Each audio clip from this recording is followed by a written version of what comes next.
Emily, how are you? Good. How are you doing, Steve? I'm doing well.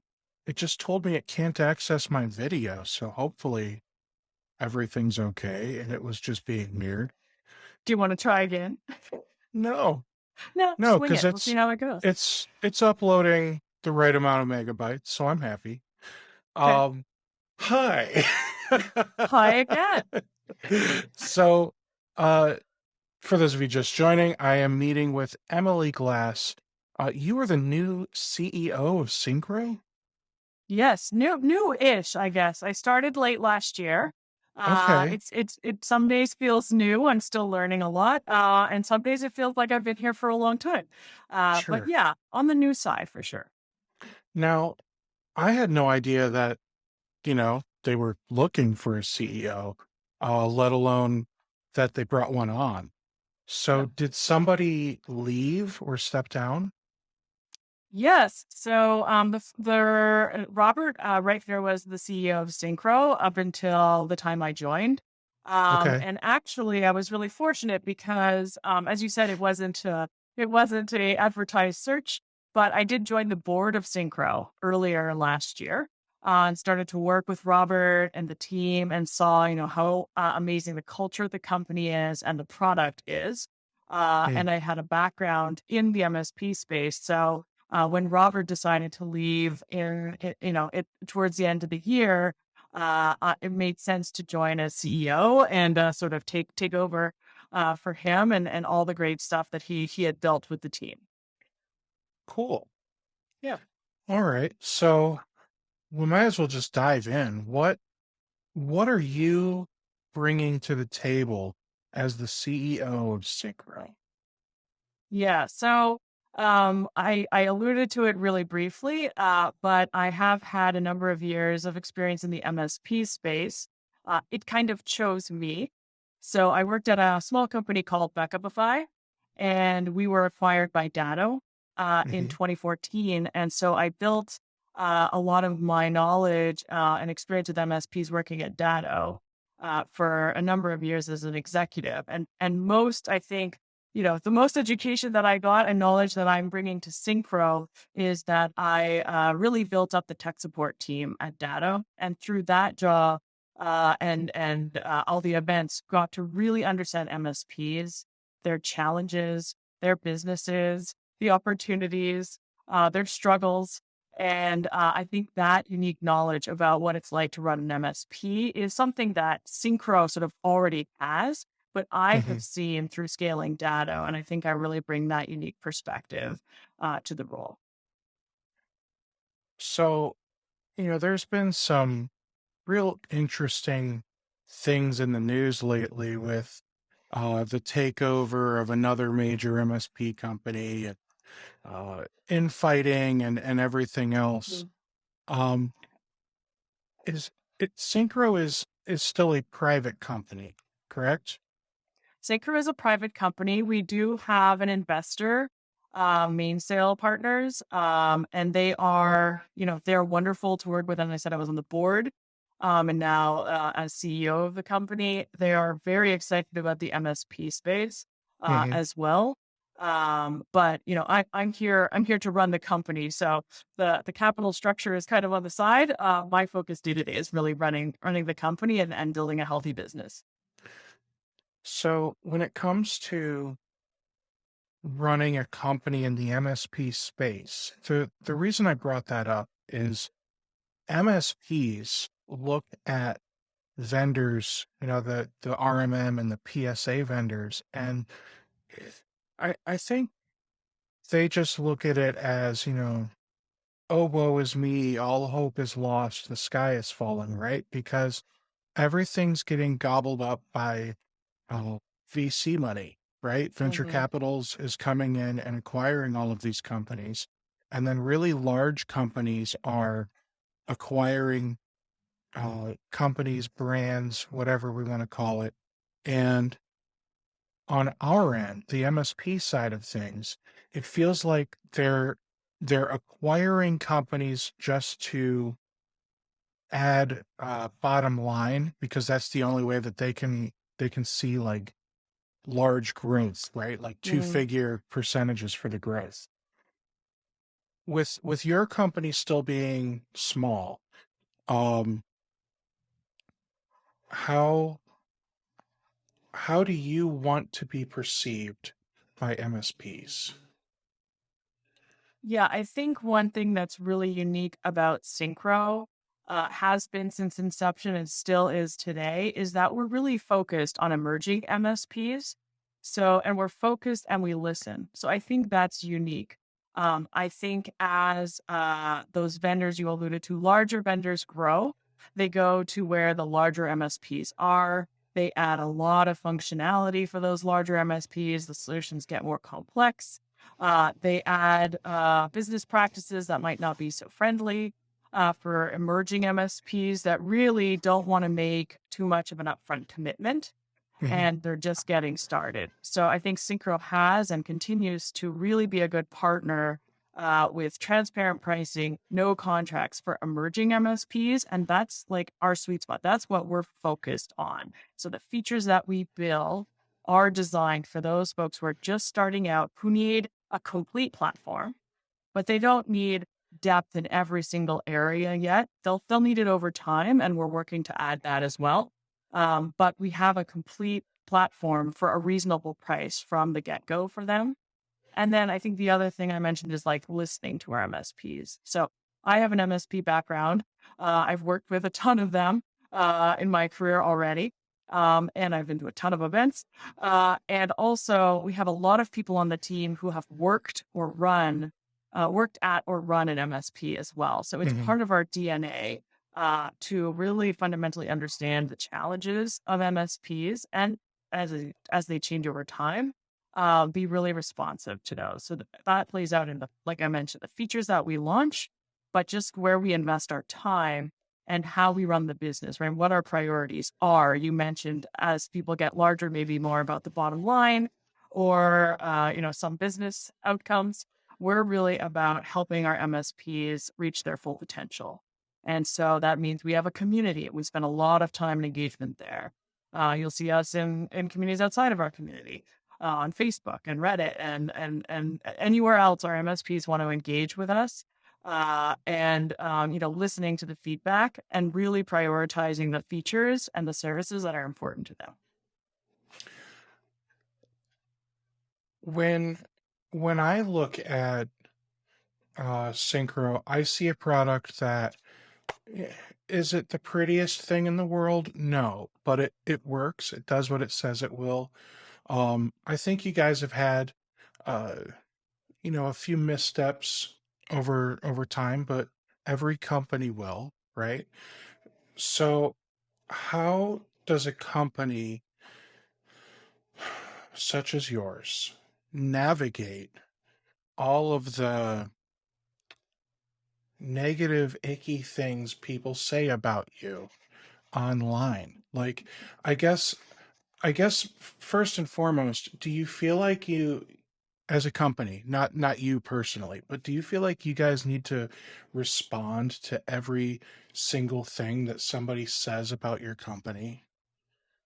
Okay. That was a lot of questions in one. I know, right? Maybe I'll tell you a little bit about my philosophy that I think partners of Syncro have seen. If they've been around for the last 6 months, sort of for my tenure, they've seen this in action, which is that I believe in transparency. So when you say, do I feel like we need to respond? My preference, my approach is that we are proactively communicating about what happened. So it's not that people have to call us out or demand an answer. That we are being proactive in our communications and explaining what happened to the best that we can, and then following up with more detail as we have it to really, like I said, be trusted partners with our customers. Yes, we have service issues like every software company has. We don't have a bug-free product. But I take those really seriously. I know that time and energy and errors, right, that are due to those things are affecting people's livelihoods. And we at Syncro, it's our mission, like I said, to help MSPs grow and run their business. So we take those things seriously. And I am all in service of transparency. And also, I invite anyone to email me anytime at a CEO at syncromsp.com who wants to chat. I have had numerous conversations, but never enough with our partners. And I'm always willing to field more. So when you ask, do we feel like we need to respond? I think, we can always do better. We're trying our best to be as transparent as possible. No, we probably don't respond to every jab or every single comment. But we're trying to be proactive in what's happened. And I want to make sure that we are accessible to folks all the way up to me, including me. And I really do want to hear from people. And I've had like I said, a lot of conversations so far, but always welcome more. I love that. All right. So let's talk about the product. You guys do anything new lately? I mean, you don't release like new features more than once a month or anything. So yeah, right. so we have released a bunch of stuff. This I know. year, yeah, we did some nice things for our partners in the UK, and we're growing there. We did some nice changes around VAT and tax handling that really was a pain point for our existing partners there, but has really helped us sort of appeal to other emerging MSPs in that region. We launched a Mac agent that was really early this year. And then one thing that I'm really excited about that we've launched is Windows OS patching and management. And that, go back to talking about community-driven development, that really was the number one feature request we've had from whether it was a prospect or a partner of ours to add to the RMM side of our feature set. So that came out about a month-ish, 2 months ago. I thought you guys already had Windows patching. No, we had third party software patching, but we didn't have Windows OS patch management until about a couple months ago. And maybe you're surprised because you would have assumed we would have had it, which is why it was the number one most requested feature. Well, that's really cool that you guys added that. I know that you guys, and I just for people that don't realize it, I was being sarcastic when I said what I said earlier. You guys release so many features. It's really hard to keep up. Like as a Syncro partner, sometimes you will obviously you're resolving issues, right? But sometimes you're adding so many new features that people can't even implement them all. Yeah. Yeah. And that's a challenge with a PSA, I think, in general. Yeah.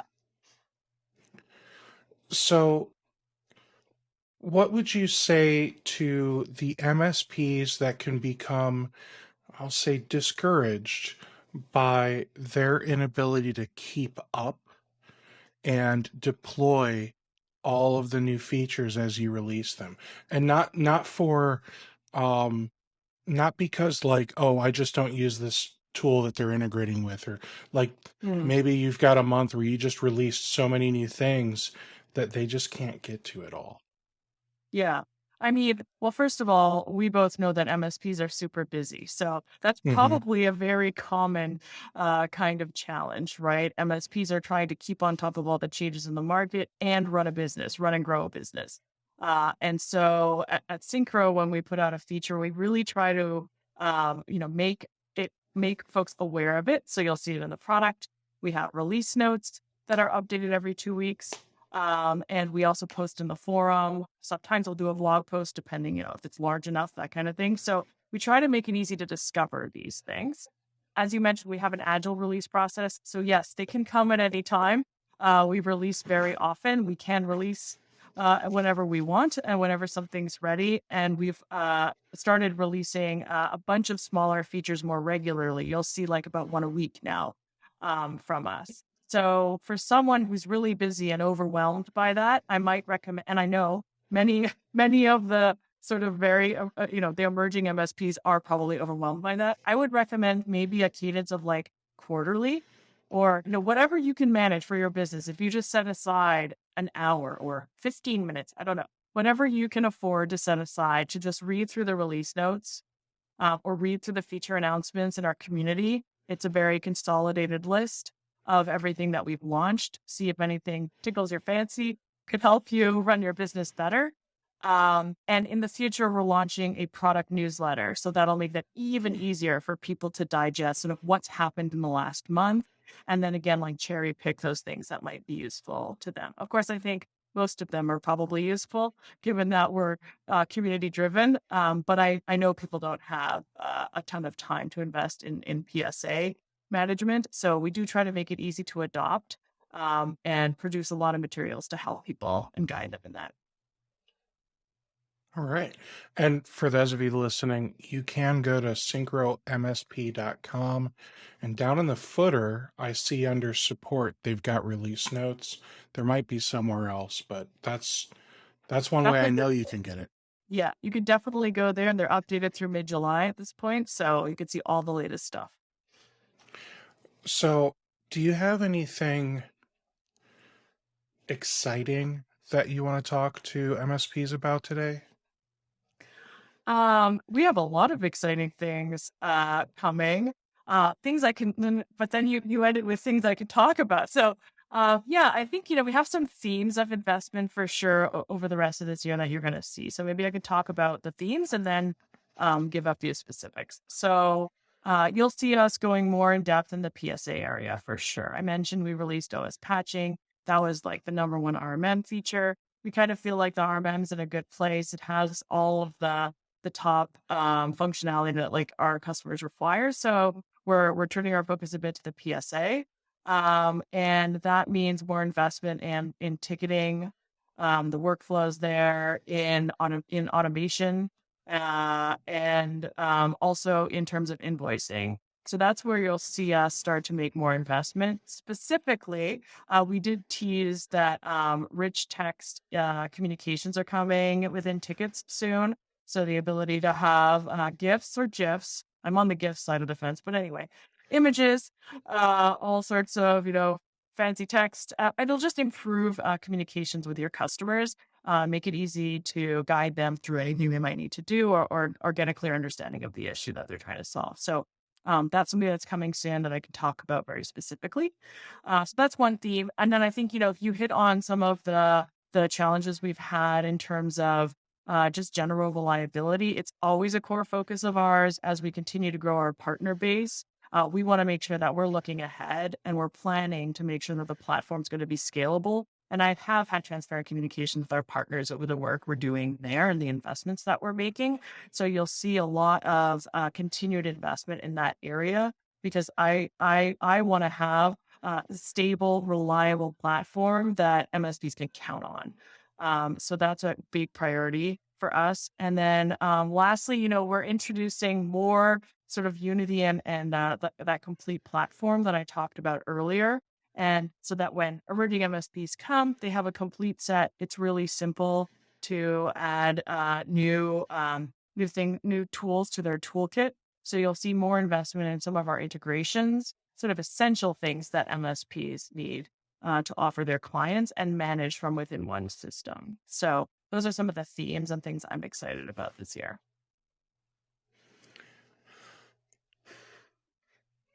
I have it. When you have like a really good question and then you forget it. Oh no!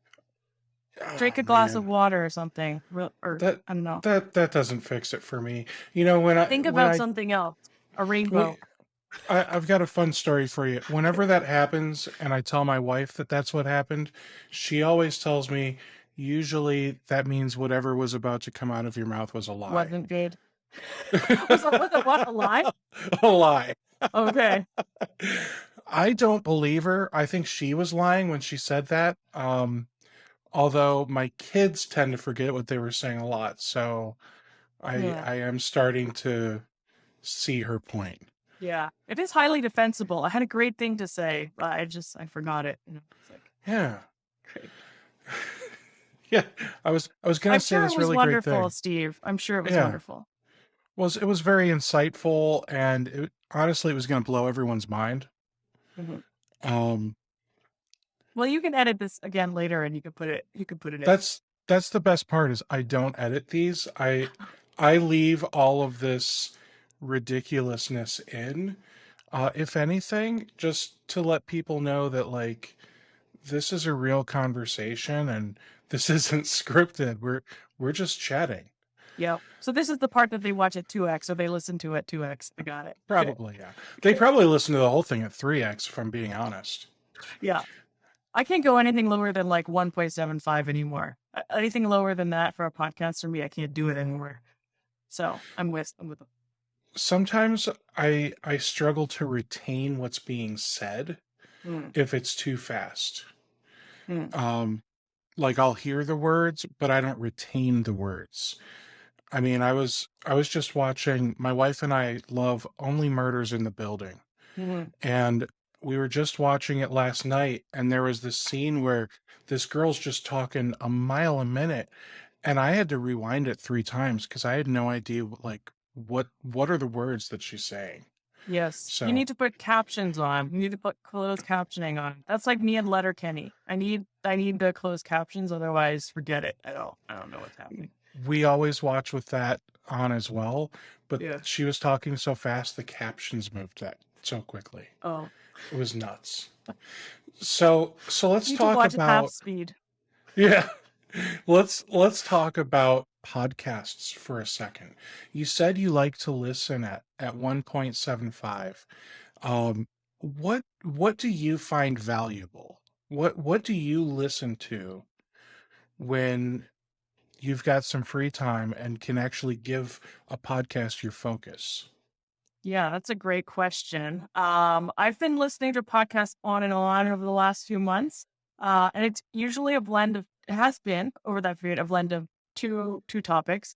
One, anything MSP related. I know that's so boring to hear for you, but I listen to Rocket MSP, of course, and I won't even name the others. But You a can. lot of It's fine.